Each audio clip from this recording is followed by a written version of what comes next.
Kisah ini adalah kisah nyata yang dapat kita baca dalam Keluaran 4 ayat 24. Tetapi di tengah jalan, di suatu tempat bermalam, Tuhan bertemu dengan Musa dan berikhtiar untuk membunuhnya. Musa ini adalah orang yang telah mengalami perubahan hidup yang radikal. Seorang yang memiliki pendidikan yang tertinggi pada budaya yang sangat maju dan bahkan dapat disebut yang paling maju pada zamannya di tanah Mesir. Bukan hanya dalam pendidikan, tapi semua kemampuan dia nomor satu. Tetapi kemudian karena sesuai dengan rencana Allah, dia harus lari ke padang Midian. Dan selama 40 tahun, bukan waktu yang pendek, dia belajar menjadi seorang yang paling sabar, orang yang paling rendah hati, dan menurut kepada rencana Tuhan. Singkat cerita, di tempat itu juga di Midian, dia bertemu dengan tulang rusuknya. Tuhan memberkati keluarganya dengan dilahirkannya anak di dalam keluarganya sebagai warisan sorga. Di Midian juga bukan hanya hidupnya secara radikal diubah, tetapi Tuhan memanggil dia menjadi hambanya. Tuhan katakan kepadanya agar dia kembali ke Mesir, membawa keluarganya, membawa istri dan anaknya, agar dia dapat memimpin sebagai perpanjangan tangan Tuhan, melepaskan bangsa Israel dari tanah Mesir di tengah jalan. Ayat yang pecah. Dalam perjalanan menuju dari Midian ke Mesir, di suatu tempat mereka bermalam. Pertanyaannya adalah, bukankah Tuhan yang menunjuk dan berkata kepada Musa, membawa keluarganya kembali ke Mesir untuk memimpin bangsa Israel keluar dari perhambaan? Tetapi mengapa dalam perjalanan Musa dengan rendah hati telah mau mengikuti perintah Tuhan, untuk Tuhan berikhtiar untuk membunuhnya? Pertanyaan inilah sebuah pertanyaan mendasar. Mengingat Tuhan di satu sisi adalah Tuhan yang maha bijaksana, memang maha kuasa, tapi penuh kasih yang tidak tertandingi. Sementara di sisi lain, Musa telah menurut dan mengikuti perintah Tuhan dengan segenap hatinya. Lalu mengapa Tuhan berikhtiar untuk membunuhnya?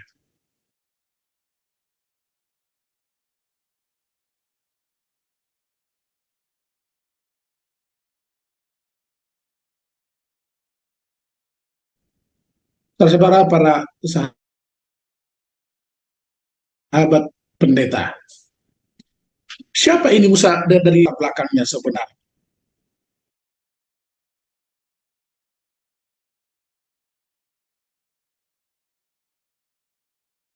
Dalam Keluaran 6 ayat 19, yang Keluaran 6 ayat 19, mencahayanya Amram menikahi Namborunya, bibinya. Saudara perhatikan, ini adalah pernikahan yang tidak etis secara budaya. Dan perempuan ini, yaitu Yokebed, melahirkan Harun dan Musa baginya. Jadi, dari latar belakang hidup keluarganya, walaupun ada dalam keluarga itu ketidaketisan, tidak beretika secara budaya, namun Tuhan memaafkan, tanda kutip, memaafkan dan memberkati keluarganya ini. Buktinya melahirkan Harun dan Musa baginya. Dicatat hanya laki-laki, sebenarnya adalah dengan Maryam tentunya sebagai anak perempuan. sampai 2, seorang laki-laki dari keluarga Lewi. Dua hal bahwa walaupun latar belakang keluarga orang tua Musa ini tidak etis pernikahannya, dua kali Alkitab mencatat diberkati. Tadi ayat yang pertama, diberkati dengan melahirkan anak-anak, kemudian dalam Keluaran 2 ayat 1 dan 2, seorang laki-laki dari keluarga Lewi, dicatat lagi Lewi, saudara, kawin dengan seorang perempuan Lewi. Inilah keluarga pendeta ini, saudara, dari kalangan pendeta ya. Pendeta, anak pendeta menikah dengan istrinya juga anak pendeta. Lalu mengandunglah ia dan melahirkan seorang anak laki-laki.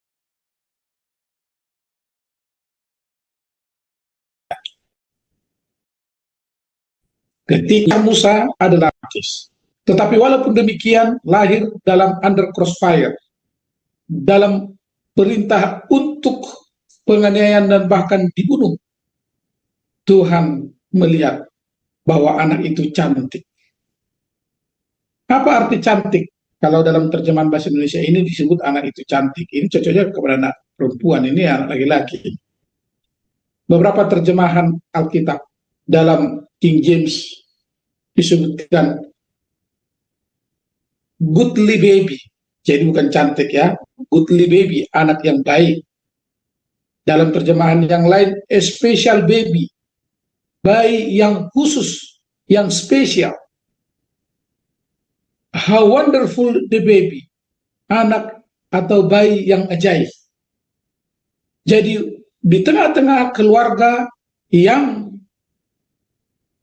dengan pernikahan latar belakang yang tadi, lahir Musa yang disebut a goodly baby, anak yang baik, anak yang spesial, dan anak yang ajaib.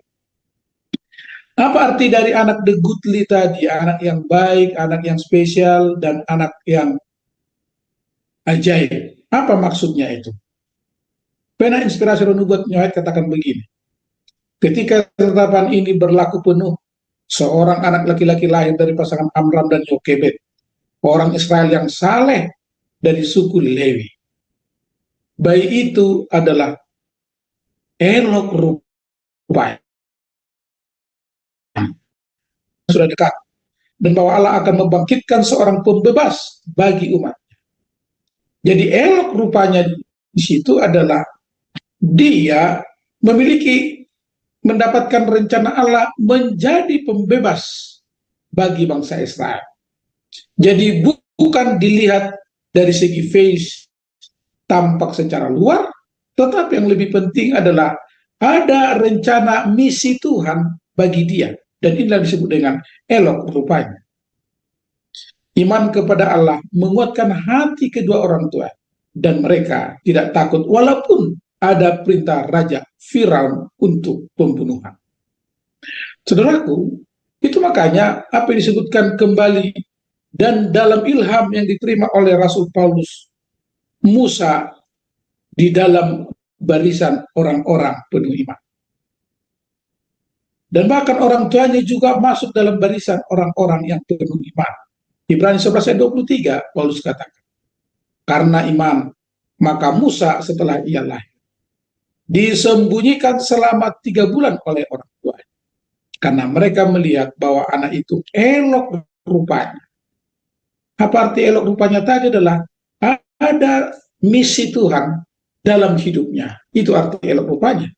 Dan mereka tidak takut akan perintah raja, karena itu adalah rencana dan misi Tuhan. Nah, singkat cerita saudara, tadi jadi itu latar belakang Musa.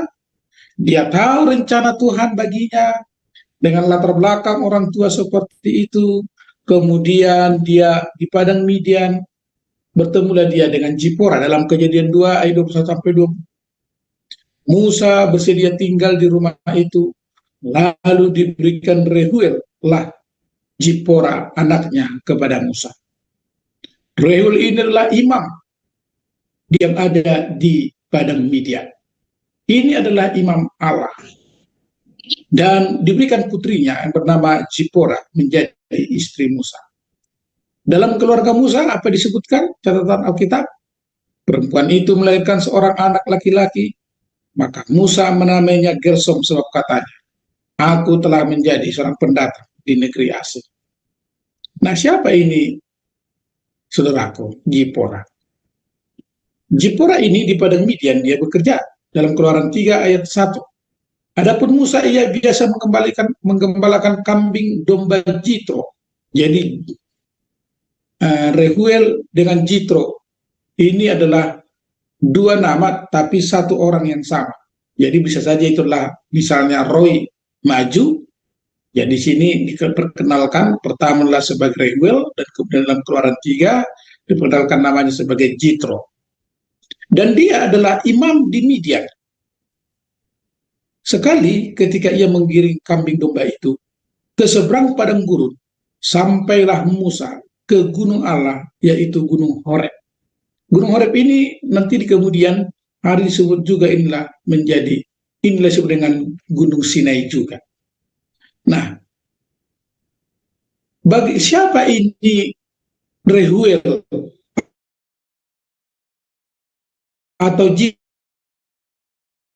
Jitro? Dalam Kejadian 25 ayat 1, Abraham bila mana istrinya Sarai telah meninggal. Dalam Kejadian 25 ayat 1 itu, Abraham mengambil pula seorang istri namanya Keturah. Perempuan itu melahirkan baginya, kita perhatikan siapa saja anaknya Abraham dari Keturah ini, Zimran, Yoksan, Medan. Di Midian itu yang menjadi tinggal di tempat yang kemudian tempat itu sesuai dengan namanya padang Midian, itu keturunannya telah menjadi mertua Musa dan istri Musa. Apa yang Tuhan perintahkan kepada Abraham, dan ini menjadi tanda ketika Tuhan memanggil Abraham menjadi umat. Sebelumnya dalam Kejadian 17 ayat 10 sampai 14, inilah perjanjianku yang harus kamu pegang, perjanjian antara aku dan kamu keturunan. Apa itu? Setiap laki-laki di antara kamu harus disunat. Kapan itu dimulai? Poin warna merah, anak yang berumur 8 hari haruslah disunat, yakni setiap laki-laki di antara kamu turun-temurun. Inilah menjadi tanda nanti dalam kitab perjanjian baru hingga sampai sekarang. Tanda menjadi umat Tuhan adalah dibaptis. Dalam perjanjian lama, baptisan melalui disunat. Dan itu menjadi tanda menjadi umat Allah, warna biru. Dan orang yang tidak disunat, yakni laki-laki yang tidak dikerat kulit katanya, maka orang itu harus dilenyapkan dari antara orang-orang sebangsanya. Ia telah mengingkari perjanjianku. Perjanjian Tuhan yang disebut dengan kafnan ini adalah ikatan perjanjian tanda menjadi umat Tuhan yang Tuhan berikan, Tuhan ikat dengan Abraham. Abraham ini mengikutinya, dan dia juga sampaikan ini kepada anak-anaknya, termasuk kepada Midian yang dia dapatkan dari istrinya Keturah ini. Dan Midian ini juga menetapkannya untuk dilakukan sebagai umat Allah yang khusus di padang Midian kepada anak-anaknya, keturunannya, sampai juga kepada Jitro atau kepada Rehuel. Dan ini juga saudaraku, Tuhan berikan kepada Musa setelah dia nanti memimpin bangsa Israel dalam perjalanan.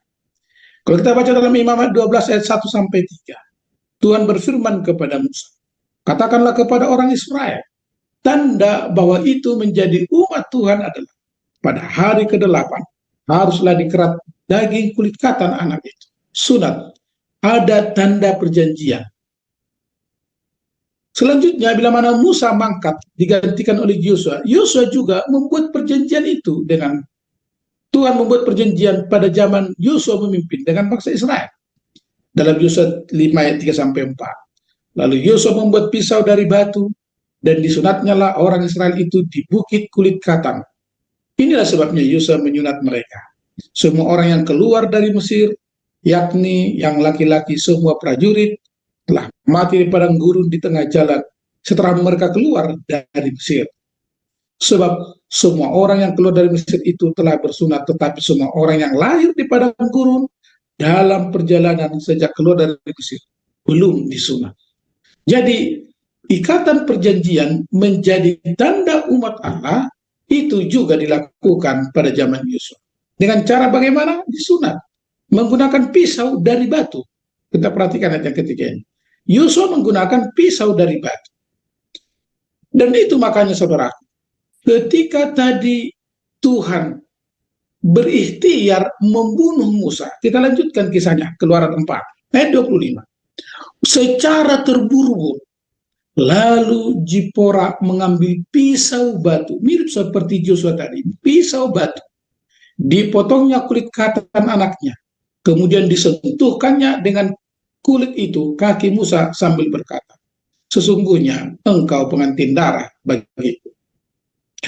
Menggunakan pisau batu sebagai yang membedakan, yang dapat memisahkan yang benar dan yang jahat, bahkan dapat memisahkan sumsum dari tulang, bahkan lebih daripada itu, jiwa dan roh, itu adalah batu yang kemudian dalam perjanjian baru yang disebut sebagai batu karang. Dan batu karang ini adalah keselamatan Yesus yang dapat memisahkan kita dari dosa, dari kebinasaan kepada hidup yang terang. Saudaraku, saya perhatikan, lalu Zipora mengambil pisau batu, dipotongnya kulit katan anak. Dia menyunat anak. Lalu kemudian dengan terburu-buru, kemudian disentuhkannya kulit itu ke kaki Musa. Saudaraku, apa yang disebutkan? Apa komentar tulisan Renubuat dengan tindakan Zipora yang buru-buru ini ketika Tuhan berikhtiar membunuh Musa dalam perjalanan itu? Yang katakan dalam spiritual gift, ketika Musa melakukan perjalanan ke Mesir, malaikat Tuhan menemuinya dan mengambil sikap mengancam, seolah-olah akan membunuhnya. Ia takut akan nyawanya. Dia, yaitu Musa, telah menyerah pada penolakan istrinya untuk menyunat putra mereka, dan demi memenuhi keinginannya, dia telah lalai untuk menaati Allah. Musa adalah pemimpin. Diawali sebagai pemimpin dalam keluarganya. Kemudian Tuhan memanggil dia menjadi pemimpin bagi bangsa Israel.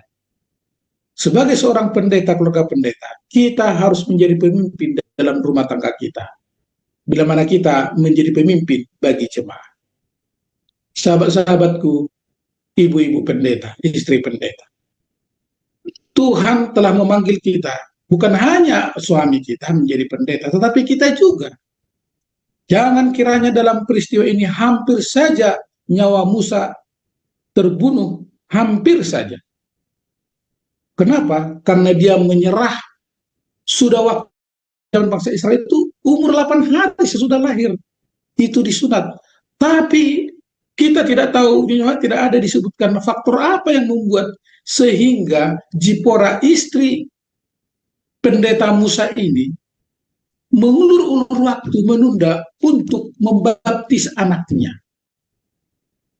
Lalai untuk menaati perintah itu. Menjadi seorang istri pendeta, Abraham Lincoln katakan begini, manusia ingin memperkembang dunia, tetapi ibu akan memperbaiki segenap anggota keluarga dalam dunia itu. Dan itulah makna yang lebih murni dan tugas yang lebih baik. Ada satu keluarga di Amerika, ini adalah kisah yang sudah populer, menjadi keluarga teladan dalam sejarah Amerika, yaitu keluarga Edwards. Ya. Dan ibu atau istri dari Bapak Edwards ini, yang bernama Sarah, sehingga menjadi Sarah Edwards, dia katakan begini, inilah rahasia bagaimana keturunannya itu menjadi orang-orang yang berhasil dan bahkan mengukir sejarah negara Amerika. Dia katakan, setiap malam sebelum aku mengakhiri hari itu, aku bertanya pada diriku sendiri, sudahkah aku hari ini melakukan yang lebih baik dari kemarin? Meskipun sibuk sekali sebagai orang tua, sudahkah aku melakukan tanggung jawab untuk mempersiapkan anak-anakku, diajar, disiplin, dan pada akhirnya kelak mereka dilepas untuk membangun sebuah keluarga sesuai dengan firman Allah? ini kehidupannya. Dari keturunannya 1.000 orang lebih, 13 orang menjadi rektor, 65 orang profesor, 3 orang sebagai senator anggota DPD kalau di Indonesia, 30 orang hakim, 100 orang menjadi pengacara, 75 orang menjadi perwira militer, 100 orang menjadi pendeta, 60 orang penulis buku-buku laris, 66 orang dokter, 80 orang berperan penting sebagai tokoh masyarakat, termasuk gubernur, 135 orang editor, 1 orang penerbit, 100 orang lebih menjadi misionaris, 80 orang memiliki kantor publik, 1 orang menjadi wakil presiden Amerika Serikat, 1 orang menjadi istri presiden Amerika Serikat, dan 1 orang ahli keuangan, menteri, ya, mungkin menteri keuangan di negara adidaya itu. Lihat, seorang yang ternama Benjamin Orford, dia rektor di Princeton University, dia memberi gelar, Ibu Sarah Edward itu adalah ibu ideal 5 generasi. Karena kita sudah lihat tadi dari 5 generasi tadi, sebagai ibu yang rohani dan takut akan Tuhan, telah memberikan pengaruh luar biasa, bahkan sampai kepada keturunan yang kelima. Karena di antara keturunannya sampai ke yang kelima itu, 100 orang menjadi pendeta, 100 orang menjadi misionaris. Ibu ideal 5 generasi. Lalu ada juga dalam sejarah Amerika ini, dengan cepat saja saya sampaikan, keluarga yang sebaliknya dalam sejarah Amerika, keluarga Max Jukes. Keluarga Max Jukes ini dengan ibu rumah tangga yang tidak beriman kepada Tuhan. Hidupnya tidak mempunyai prinsip.